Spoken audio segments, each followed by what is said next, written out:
اعوذ باللہ من الشیطان الرجیم بسم اللہ الرحمن الرحیم الحمد للہ رب العالمین والصلاة والسلام علی اشرف الانبیاء والمرسلین وآلہ الطیبین الطاہرین اعوذ باللہ من الشیطان الرجیم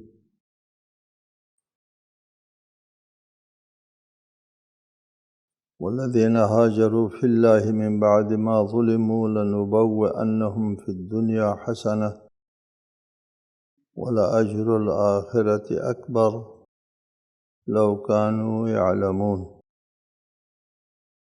الَّذِينَ صَبَرُوا وَعَلَى رَبِّهِمْ يَتَوَكَّلُونَ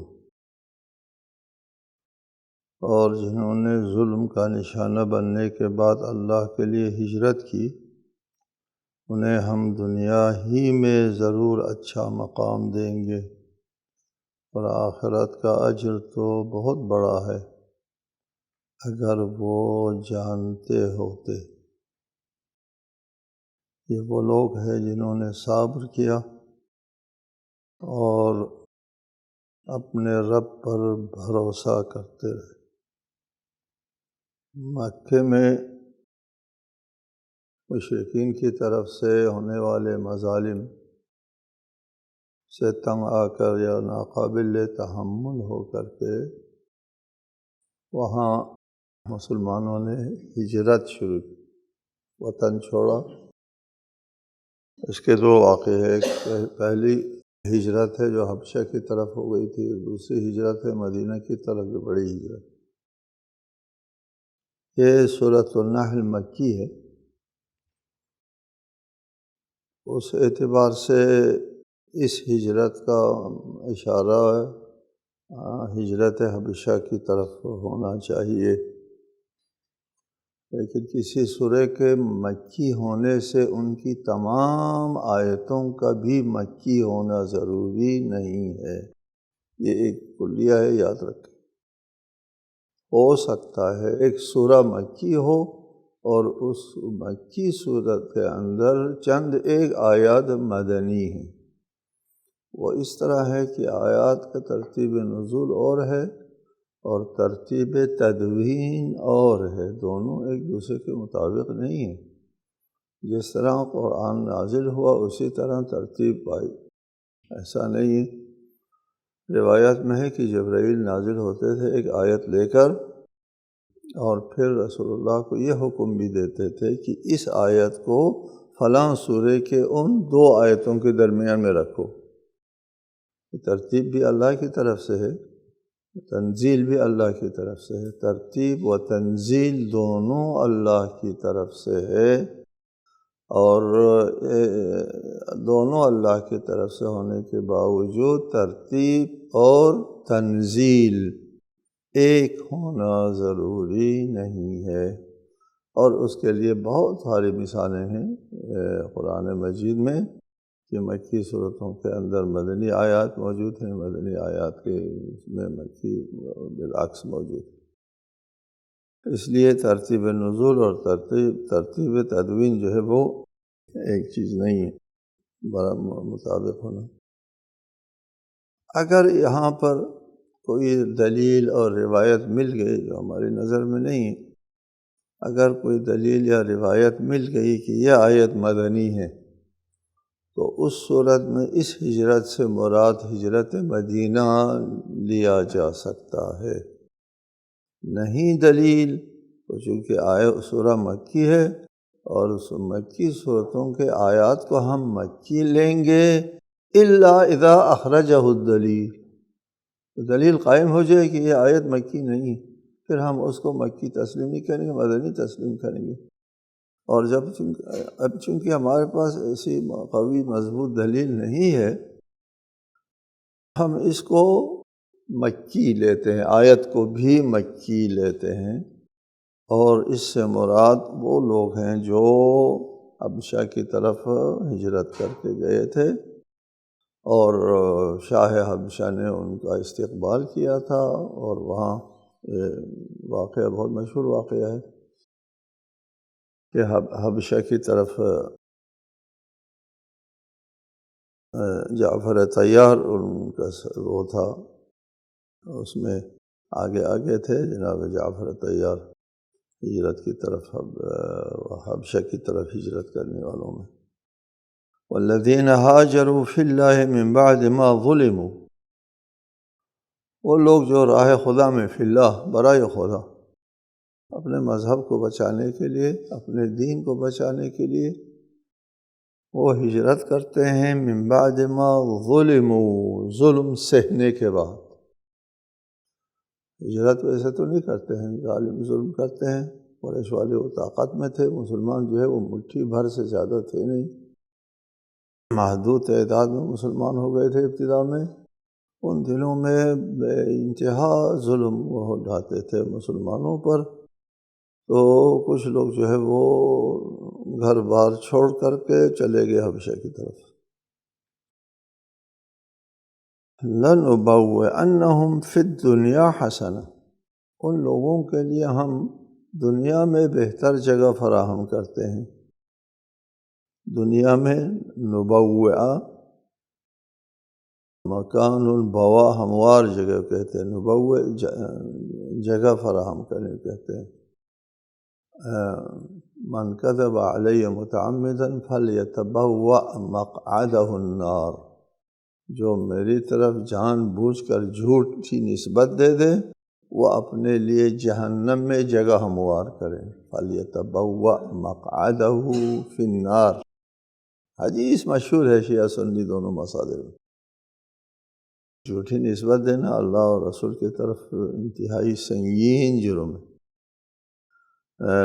یہاں ارشاد فرمایا لَنُبَوِّئَنَّهُمْ فِي الدُّنْيَا حَسَنَةً، دنیا میں ہم حسنہ یعنی بہتر مقام فراہم کریں گے، نبوّع جگہ فراہم کریں گے، مقام دیں گے دنیا میں۔ یہ ہجرت کے آثار دنیا میں ہیں۔ اس میں من بعد ما ظلموا نہ ہو، طلب علم کے لیے آپ ہجرت کرتے ہیں، معیشت کے لیے، کاروبار کے لیے ہجرت کرتے ہیں، اپنا علاقہ، شہر، گاؤں چھوڑتے ہیں، اس میں بھی برکتیں موجود ہیں۔ جیسے بہت سے لوگ جو اپنے گاؤں سے نکل کر کے دوسرے علاقوں میں جاتے ہیں، ٹھیک ٹھاک ان کا کاروبار چلتا ہے۔ ہجرت میں ایک برکت ہے، مطلق ہجرت میں، ہاں البتہ اللہ کے خلاف نہ ہو۔ یہ تجارت کے لیے، اپنی معیشت کو درست کرنے کے لیے ہجرت کرنا بھی تو بہتر طریقہ ہے، مطلوب ہے اللہ تعالیٰ کے لیے۔ اللہ نے نہیں کہا تنگ دست رہو، فقیر محتاج رہو اور مت کماؤ۔ وآتوا الزکوٰۃ کے اس سے پہلے حافظ صاحب نے اپنے شعر میں کہا ہے، وآتوا الزکوٰۃ کے پہلے کسب کرو ہے، پھر تو زکوٰۃ دیں گے نا، ورنہ کہاں سے زکوٰۃ دیں گے؟ یہ کماؤ، اقیموا الصلاۃ وآتوا الزکوٰۃ نہیں، قرآن میں جہاں آتوا الزکوٰۃ ہے اس سے پہلے کماؤ ہے۔ ٹھیک ہے، کمانا بھی تو عبادت ہے، لیکن وہ راہ خدا میں ہجرت کرنے والوں کے لیے اللہ تعالیٰ دنیا میں بہتر مقام عنایت فرمائے گا، دنیاوی آسائش ملے گی ان کو۔ ہمارا دنیا میں بھی ہم یہی کچھ دیکھ رہے ہیں۔ وَلَأَجْرُ الْآخِرَةِ أَكْبَرُ، آخرت کا اجر اور ثواب تو اکبر، بڑا ہے۔ لَوْ كَانُوا يَعْلَمُونَ، کاش یہ لوگ نہیں جانتے نا کہ آخرت کا ثواب کتنا اکبر ہے۔ یہاں پر لَنُبَوِّئَنَّهُمْ فِي الدُّنْيَا حَسَنَةً، اور آخرت کا اجر جو ہے اکبر من حسنۃ الدنیا، اکبر من حسنۃ الدنیا۔ ٹھیک ہے جی، یعنی دنیا میں جو حسنہ ہے، دنیا میں جو اس کو اچھا مقام ملتا ہے، اس سے کہیں بڑا ہے۔ پہلے بھی بتایا آپ کو، جب اللہ تعالیٰ اکبر فرماتا ہے یا خیر فرماتا ہے، کتنا بڑا ہے اور کتنا بہتر ہے یہ معلوم نہیں ہوتا کتنا بہتر ہے۔ 10 درجہ بہتر ہے، 100 درجہ، 1000 درجہ، لاکھ درجہ بہتر ہے، بہتر ہے۔ لَوْ كَانُوا يَعْلَمُونَ، یہ جانتے ہوتے، جانتے نہیں ہے۔ دنیا میں جو بہتر مقام ملتا ہے وہ تو محسوس ہوتا ہے، دکھائی دیتا ہے، انسان جان سکتے ہیں۔ آخرت میں کتنا اکبر یہ نہیں، بشر نہیں جان سکتے۔ الذین صبروا علی ربہم یتوکلون، یہ مہاجر وہ لوگ ہوتے ہیں ایک تو صبر کرتے ہیں، دوسرا رب پر اللہ تعالیٰ کے اوپر توکل کرتے ہیں، اللہ کے اوپر کام کو اللہ کے سپرد کرتے ہیں۔ صبر کرنے کے بعد صبر کرتے ہیں۔ صبر کیا ہے؟ گھر بار چھوڑنا جو ہے وہ بہت مشکل کام ہے، اور ظالموں کا ظلم سہنا بھی بہت مشکل، ظلم سہنا بھی بہت مشکل کام ہے۔ ظلم سہنے پر صبر کرتے ہیں، اور وطن چھوڑنے کو پر صبر کرتے ہیں۔ پھر وطن چھوڑنے کے بعد میرا کیا بنے گا؟ وہاں کوئی قوم قبیلہ نہیں ہے، کوئی ذریعہ معاش نہیں، کچھ نہیں، کیا بنے گا؟ یتوکلون، اللہ پر بھروسہ کر کے نکل جاتے ہیں۔ ٹھیک ہے جی، جو اللہ کے اوپر بھروسہ کرتا ہے پھر اللہ کافی ہے نا اس کے لیے۔ جس کے لیے اللہ کافی ہے اس کو کسی اور کی ضرورت نہیں رہتی۔ الذین صبروا وعلی ربہم یتوکلون، وہ مہاجر جو صبر بھی کرتے ہیں اور اللہ پر توکل بھی کرتے ہیں، ان کے لیے ہم فی الدنیا حسنہ دیتے ہیں، اور آخرت کا جو اجر و ثواب ہے وہ کہیں بڑا ہے۔ وما ارسلنا من قبلک الا رجالا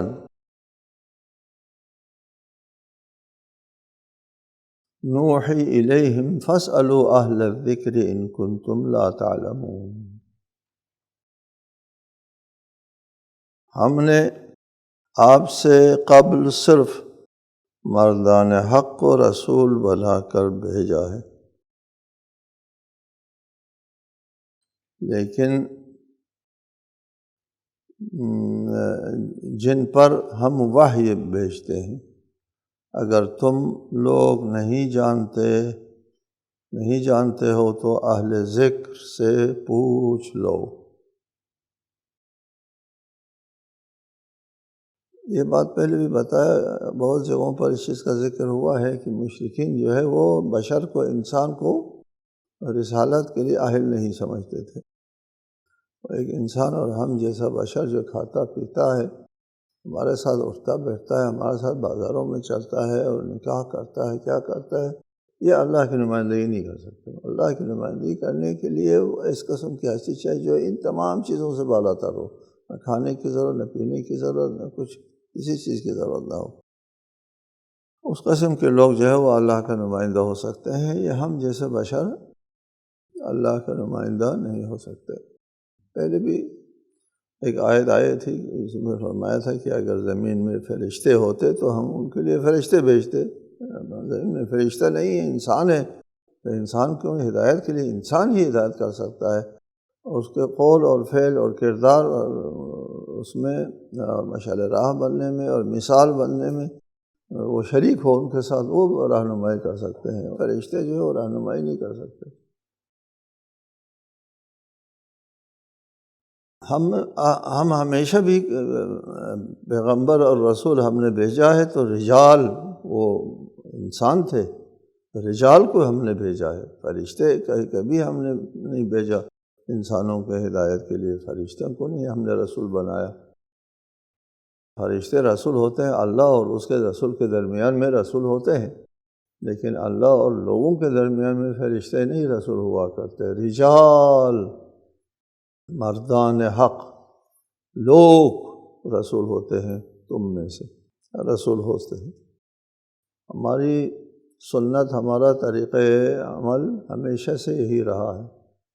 صرف یہ جو رسول آخر الزمان ہے، یہ تو پہلا رسول تو نہیں، اس سے پہلے بہت سارے رسول جو ہے وہ ہزاروں کی تعداد میں آئے ہیں، سب وہ تھے، انسان تھے، رجال تھے۔ فاسألوا اہل الذکر ان کنتم لا تعلمون، اگر تم کو نہیں پتہ تو اہل ذکر سے پوچھ لو، جن کو آتا ہے، جن کو پتہ ہے ان سے پوچھ لو۔ یہاں سیاق و سباق میں محل نزول اور محل بیان آیت یہ ہے کہ اہل ذکر سے پوچھو، روایت میں پھر ذیل میں تمام مفسرین لکھتے ہیں کہ اہل ذکر یعنی یہود و نصارہ سے پوچھو، اہل کتاب سے پوچھو، یہ ان کو پتہ ہے کہ انبیاء کیسے آئے ہیں، بنی اسرائیل میں کتنے انبیاء آئے ہیں، یہود والوں کو پتہ ہے، ان سے پوچھو تمہارے بنی اسرائیل میں کتنے انبیاء آئے ہیں، اتنے آئے ہیں، سب انسان تھے، بشر تھے یا فرشتے آئے تھے، وہ بتا دیں گے تم کو، یہ سب انسان اور رجال اور مردوں کی شکل میں آئے تھے، وہ تم کو بتا دیں گے۔ اگر تم کو شک ہے سلسلے انبیاء جو ہے وہ مرد اور انسان اور بشر آتے رہے یا نہیں آتے رہے تو اہل ذکر سے پوچھ لو۔ اہل کتاب سے نہیں فرمایا، اہل ذکر سے فرمایا۔ اگر فرماتے اہل کتاب سے فَاسْأَلُوا أَهْلَ الْكِتَابِ إِن كُنتُمْ لَا تَعْلَمُونَ فرماتے تو پھر یہ آیت جو ہے وہ اہل کتاب تک محدود ہو کے رہ جاتی، ادھر ادھر نہیں جا سکتی تھی۔ ہاں جی، مصداق کا تعین ہو گیا، اور ایک مصداق سے دوسرے مصادق اہل کتاب کے ایک ہی مصداق ہے، وہ یہود و نصارہ جن کا آسمانی کتاب ہے جن کے پاس، وہی اہل کتاب ہے۔ ٹھیک ہے جی، باقی لوگ اہل کتاب نہیں بن سکتے۔ لیکن یہاں پر اہل کتاب نہیں فرمایا، تمام مفسرین بے شک کہہ دے اس سے مراد اہل کتاب ہے جی، لیکن ہم کہیں گے اہل کتاب ان کے مصادیق میں سے ایک مصداق ہے۔ ٹھیک ہے، فَاسْأَلُوا أَهْلَ الذِّكْرِ إِن كُنتُمْ لَا تَعْلَمُونَ ایک کلیہ ہے، اس مناسبت سے اللہ تعالیٰ نے اس آیت میں قائم فرمائی ہے، اس مناسبت سے یہ ایک کلیہ قائم فرمایا ہے کہ اگر تم نہیں جانتے ہو تو اہل ذکر سے پوچھ لو۔ ہے وَلَقَدْ كَتَبْنَا فِي الزَّبُورِ مِن بَعْدِ الذِّكْرِ، قرآن مجید کو بھی اللہ تعالیٰ نے اِنَّا نَحْنُ نَزَّلْنَا الذِّكْرِ، اور اس سے پہلے جتنی کتابیں جو ہے آسمان سے نازل ہوئی ہیں ان سب کے لیے بھی اللہ تعالیٰ نے ذکر کا لفظ استعمال فرمایا ہے، اور اس میں قرآن بھی شامل ہے، ذکر میں قرآن بھی شامل ہوتا ہے۔ اور اگر اہل کتاب کہتے تو پھر اہل کتاب جو ہے اس میں قرآن شامل نہیں ہوتا، قرآن کے ماننے والے مسلمان اور علماء اسلام اس میں شامل نہیں ہوتے۔ ٹھیک ہے جی، اگر تم نہیں جانتے ہیں تو تم اہل ذکر سے پوچھ لو۔ اہل ذکر کے مصادق میں سے ایک مصداق یہاں کے انبیاء فرشتے ہوتے تھے یا آدمی ہوتے تھے، اس کے بارے میں پوچھنا ہے تو پھر یہود و نصارہ وغیرہ سے پوچھو، ان پر بھی اہل ذکر صادق آتا ہے۔ اس کلیے کے تحت اس مناسبت سے اللہ تعالیٰ نے ایک کلیہ قائم فرمایا، جو بات تم نہیں جانتے ہو تو اہل ذکر سے پوچھو۔ ہمارے روایات میں ہے کہ اہل ذکر سے مراد ائمہ اہل بیت علیہم السلام بھی ہیں، مصادیق میں سے مراد تو نہیں کہنا چاہیے نا، ایک کلیہ ہے، کلیہ کے مصادیق ہوتے ہیں، ایک مفہوم وہ ہے مضیق ہے، اس میں اس کا مراد ہوتا ہے، مصداق ادھر ادھر نہیں جا سکتا۔ وہ ایک ہوتا ہے کہ کلیہ قائم ہوتا ہے، کلیہ کے مصادیق ہوتے ہیں، وہ تمام مصادیق کے اوپر صادق آتا ہے تو پھر سب مراد ہوتے ہیں۔ تو اہل ذکر ہمارے ہاں روایت بہت ہے، بہت زیادہ روایت ہے، سنی مصادر میں بھی روایت موجود ہے کہ اہل ذکر جو ہے اس سے مراد اہل بیت ہے۔ چنانچہ امام علی رضا علیہ السلام نے فرمایا تھا، نحن اہل الذکر ونحن المسئولون، جو فاسألو کہا ہے کہ اس سلسلے میں ہم اہل ذکر ہے اور ہم مسئول ہیں، ہم سے پوچھا جاتا ہے۔ پہلے امام مصادر بہت زیادہ ہے کہ اہل ذکر سے مراد جو ہے وہ ائمہ اہل بیت، ائمہ اہل بیت نے فرمایا کہ ہم اہل ذکر ہیں، ہم سے پوچھا جائے۔ اور اس سے اس کلیہ سے ایک اور کلیہ سامنے آتا ہے، ان کنتم لا تعلمون، اگر تم نہیں جانتے ہیں تو پھر اہل ذکر جاننے والوں کی طرف رجوع کرو، جاننے والوں سے پوچھو۔ یہ ایک کلیہ ہے، دنیا کی زندگی، دنیا کا معاشرہ اسی کے اوپر قائم ہے، نہ جاننے والے جاننے والوں کی طرف رجوع کرتے ہیں، اور اگر نہ جاننے والے جو ہے وہ کسی جاننے والے کی طرف رجوع نہ کرے، معاشرہ جو ہے وہ درہم برہم ہوتا ہے اور اصلا قائم رہ نہیں سکتا۔ ہر شخص ہر کام نہیں جانتا، یہ لہٰذا اور جس کام کے لیے اس مربوط لوگوں کی ضرورت ہے تو اس کی طرف رجوع کرتے ہیں، ڈاکٹر کی طرف، مہندس انجینئر کی طرف، جو ترخان کی طرف، لوہار کی طرف، کس کی طرف جو ہے وہ رجوع کرنا ہوتا ہے۔ فَاسْأَلُوا أَهْلَ الذِّكْرِ إِن كُنتُمْ لَا تَعْلَمُونَ۔ اور اسی سے ہم کہتے ہیں کہ ہمارے ہاں مسئلہ تقلید ہے، اس کے لیے مسئلہ تقلید کے لیے ایک آیت پہلے آئی ہے، فَلَوْلَا نَفَرَ مِن كُلِّ فِرْقَةٍ مِّنْهُمْ طَائِفَةٌ لِيَتَفَقَّهُوا فِي الدِّينِ وَلِيُنذِرُوا قَوْمَهُمْ إِذَا رَجَعُوا إِلَيْهِ۔ ٹھیک ہے جی، اس سے بھی استدلال کرتے ہیں، اس سے بھی استدلال کرتے ہیں، اگر تم نہیں جانتے ہیں تو جاننے والوں سے پوچھ لو۔ تقلید کا مسئلہ بھی یہی ہے، یہ میں کہتا ہوں کہ ہم سوائے امام کی کسی کی تقلید نہیں کرتے، میں اس کی تائید کرتا ہوں، جی میں بھی امام کے علاوہ کسی کی تقلید نہیں کرتا، یہ تقلید کے لیے معصوم چاہیے۔ یہ جو مجتہد صاحب ہے، یہ اگر اپنی طرف سے کوئی بات کر دے تو ہم تو ایک بھی نہیں سنیں گے۔ اگر کوئی مجتہد اپنی طرف سے بات کرے، ہم اس کے پیچھے نماز پڑھنے کے لیے حاضر نہیں۔ تقلید چھوڑو، وہ عادل نہیں رہتا نا، افتراء ہو گیا، جھوٹ باندھا، بات کی تھی اپنی اور نسبت دی اسلام، شریعت اور امام اور نبی کی طرف نسبت دے دی، وہ تو فاسق ہو گیا، وہ مجتہد نہیں ہوتا، اس کی تقلید جائز نہیں ہے، اس کے پیچھے نماز نہیں ہو سکتی۔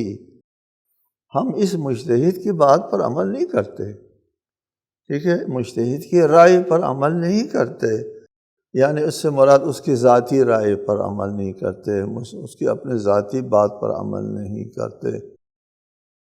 یہ ہم کو یقین ہے کہ یہ جو بات کرتا ہے کہ اس کے پیچھے معصوم کی روایت ہے، اس لیے ہم معصوم کی بات مانتے ہیں، کیونکہ معصوم تک ہماری رسائی نہیں ہے، معاصر نہ ہونے کی وجہ سے ہماری رسائی نہیں ہے، ہمارے پاس اتنا علم نہ ہونے کی وجہ سے۔ جن کے پاس اتنا علم ہے کہ وہ معصوم کے قول تک رسائی حاصل کر سکتے ہیں روایات کے ذریعے، اس لیے معصوم نے فرمایا نا فَارْجِعُوا إِلَىٰ رُوَاةِ أَحَادِيثِنَا، ہمارے احادیث کے راویوں کی طرف رجوع کرو۔ یہ مجتہد کیا ہے؟ راویان حدیث ہے یار، خود اپنی بات کرنے کے مجاز نہیں ہے، یہ لوگ راویان حدیث ہیں، ائمہ کے حدیث یہ لوگ روایت کرتے ہیں۔ البتہ مجتہدین کو کیا کرنا ہوتا ہے کہ یہ روایت جو ہے اس مجتہد سے لے کر معصوم تک سلسلے میں جتنے افراد آتے ہیں ان کا چھان بین کرنا ہوتا ہے۔ عالم ہے نا، مجتہد اسی کو کہتے ہیں، وہ چھان بین کر سکتے ہیں اور پھر وہ اطمینان حاصل کرتے ہیں کہ یہ اچھے لوگ ہیں، سارے ان کے حالات کا ہم نے مطالعہ کیا۔ جی ایک بات بتا دوں آپ کو، یہ کتنا مشکل کام ہے۔ مجتہد جب رجال میں جاتے ہیں تو مشترکات بھی ہیں، مشترکات یعنی کوئی 300 سے زائد افراد ہیں، سب کا نام احمد ابن محمد ہے، راویوں میں 300 افراد ایسے ہیں، سب کا نام احمد ابن محمد ہے۔ ادھر ایک روایت میں آیا ہے کہ روى احمد ابن محمد عن الصادق، یہ کون سا احمد ابن محمد؟ 300 میں سے، دیکھو کتنا علم چاہیے، 300 میں سے۔ اچھا وہ 300 میں سے کچھ احمد ابن محمد کذاب ہیں، کچھ باطل مذہب ان کا باطل ہے، کچھ جو ہے وہ ثقہ نہیں ہے، کچھ کیا ہے، کچھ عادل ہے، کچھ ثقہ ہیں، کچھ صحیح العقیدہ ہے، صحیح مذہب والے ہیں۔ ان 300 میں مختلف لوگ ہیں۔ یہ احمد بن محمد وہ باطل المذہب والا ہے، وہ کذاب والا ہے، وہ عادل ہے، وہ ثقہ ہے۔ کون سا احمد بن محمد ہے 300 میں سے؟ رجال میں یہ لوگ پختہ ہوتے ہیں۔ احمد بن محمد ثقہ ہے کہا ہے، ایک جس کے بارے میں کہا ہے احمد بن محمد ثقہ ہے، اس کا استاد کون تھا، اس کا شاگرد کون تھا؟ یہ ادھر دیکھتے ہیں کہ اس نے عن صادق کہا ہے اور اس سے نقل کرنے والا پیچھے آدمی کون ہے؟ ہاں جی، ہاں اچھا وہی ہے اس کا شاگرد جس کے بارے میں کہا تھا ثقہ ہے، بس یہ احمد بن محمد ثقہ ہے، اس لیے کہ رجال میں کہا ہے کہ اس کے یہ شاگرد ہے اور اس کے یہ استاد۔ راوی آتے ہیں پہلے، اس سے اپنے سے پہلے جو راوی ہے وہ استاد ہوتا ہے، اپنے کے بعد وہ راوی جو ہے وہ شاگرد ہوتا ہے نا۔ اس طرح ان دونوں کے درمیان میں مطالعہ کرتے ہیں اس احمد بن محمد کو اور اس کو پہچان لیتے ہیں۔ اور دوسری جگہ کہا ہے کہ ایک احمد بن محمد کذاب ہے، وہ فلاں سے روایت کرتا ہے اور اس سے فلاں روایت کرتا ہے، یہ کہا ہوا ہے، ٹھیک ہے۔ تو اس سلسلے روایت پتہ چلتا ہے کہ یہ کس سے روایت کی ہے اور اس نے کس سے روایت لی ہے۔ ان دونوں کے درمیان میں احمد محمد کو ڈالتے ہیں اور پھر اس احمد بن محمد کو پہچان لیتے ہیں، یہ ثقہ ہے، یہ کیا ہے جی۔ اس قدر جفا کشی کر کے مجتہدین جو ہے وہ معصوم کے قول تک پہنچ جاتے ہیں اور پھر معصوم کی بات ہم کو بتاتے ہیں، ہم معصوم کی تقلید کرتے ہیں، صرف معصوم کی تقلید کرتے ہیں۔ ہم کو اس کی بات پر یقین آتا ہے کہ یہ معصوم کی بات کرتا ہے، ہم سے اپنی بات نہیں کرتا۔ اور اگر ہم کو شبہ ہو جائے کہ یہ اپنی بات کرتا ہے، قیاس کے اوپر عمل کرتا ہے، قیاس ذاتی رائے کو کہتے ہیں، ہم تو اس کے تقلید چھوڑ دو، اس کے نزدیک نہ جائیں، نزدیک نہیں جائیں۔ اگر یہ قیاس کے اوپر عمل کرتا ہے، معصوم کی فرامین کے اوپر متوقف نہیں ہے، ہم اس کے نزدیک نہیں جاتے، ٹھیک ہے۔ ہم ان سے پوچھتے، مجتہد تقلید معصوم کی تقلید ہے، معصوم کی جو روایت کرتے ہیں وہ معصوم ہے، وہ رسول کی حدیث ہے، یقیناً رسول کی حدیث، وہاں سند نہیں چاہیے ہوتا نا، کیونکہ معصوم ہے۔ اور رسول جو کچھ فرماتے ہیں وہ اللہ تعالیٰ کا فرمان ہے، ادھر بھی سند نہیں چاہیے ہوتا ہے کہ رسول معصوم ہے۔ السلام علیکم ورحمۃ اللہ وبرکاتہ۔